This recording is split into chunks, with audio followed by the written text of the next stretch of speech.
Bon bah voilà, c'était la première année, découvert d'été, on a semé cette année. Tournesol, pois, facélie et puis sorgho. Première année où on est venu semer donc un couvert d'été à la suite de la moisson. Donc sous 24-48 heures on est venu semer. On a broyé les pailles, laissé au sol. Impressionnant l'impact de le fait de laisser la paille sur le sol.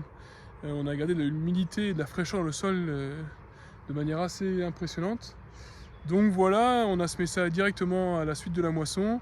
Bon, c'est vrai que des parcelles, en fonction des dates de moisson, le sol était très dur. Et donc on n'a pas réussi à semer à 5 cm de profondeur, on a réussi à semer à 2,5, 3. Il y a eu plusieurs jours sans pluie, on a eu un été quand même assez sec. On a réussi à faire de beaux couverts comme ceci. En moyenne, en fonction des parcelles, ça va de 2 à 5 tonnes de matière sèche à l'hectare. Donc c'est une superbe réussite. Et donc là, ce qu'on est en train de faire, c'est on vient semer un couvert d'hiver dans les parcelles où on va faire du maïs par la suite.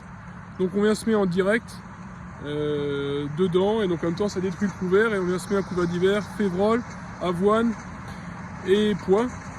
Et après au printemps, peut-être qu'on reprendra le sol parce que c'est pas encore prêt à faire du semis direct, surtout pour le maïs.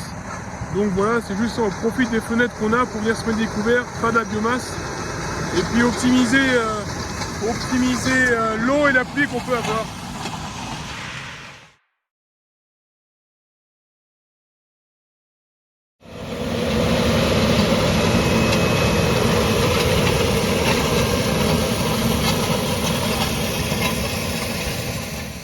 Donc on est venu semer en direct à la suite de la moisson. Là on ressème en direct de nouveau. En fait voilà, le but c'est conserver au maximum cet été, c'est conserver au maximum la fraîcheur qu'on avait, pas bien travailler le sol pour avoir des pertes d'humidité dans le sol.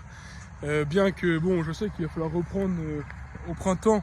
On prendra ça au printemps, le sol, on verra, je pense, travailler là-dedans pour régaliser. Je sais pas trop où suivre sur les vidéos. Et voilà, le sol à des endroits il est abîmé avec l'hiver pluvieux qu'on avait eu il y a un an. Donc, mais là le but voilà, c'est de venir créer un maximum de biomasse possible. Ensuite on vient coucher ça, ça va donner à manger au sol, ça va se dégrader. Et il en reste encore la paille. Et je vois qu'elle est quand même bien dégradée. Il doit rester encore un peu de déchets de paille. Un peu de déchets de paille de la récolte de blé.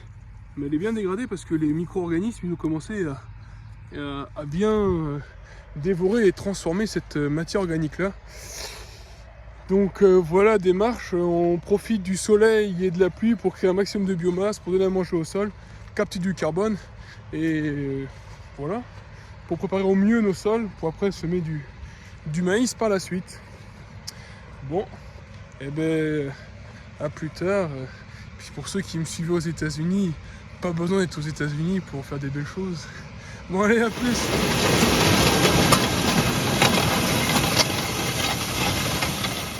Ah si, vous pourriez me dire, mais pourquoi détruire un magnifique couvert comme ça? À l'instant, quand j'arrive dans la parcelle, une famille, une mère avec ses 2 enfants qui s'arrêtent et qui me disent oh bah monsieur, pourquoi vous cassez le champ? C'est magnifique les fleurs. Et c'est vrai que avoir un beau champ comme ça fait les personnes s'arrêter, hein, c'est joli, les gens sont venus cueillir, ramasser les fleurs. Mais c'est qu'en fait, bah là, le couvert, il est arrivé à la fin de son cycle, il est en fleurs. Ça fait peut-être maintenant 3 semaines, un mois qu'il était rentré en fleurs. Et donc là, il va plus se développer, il va plus créer de biomasse. Donc c'est le moment de venir semer un autre couvert. Étant donné que là, on est à l'aube du début du semis de blé, le semoir est disponible.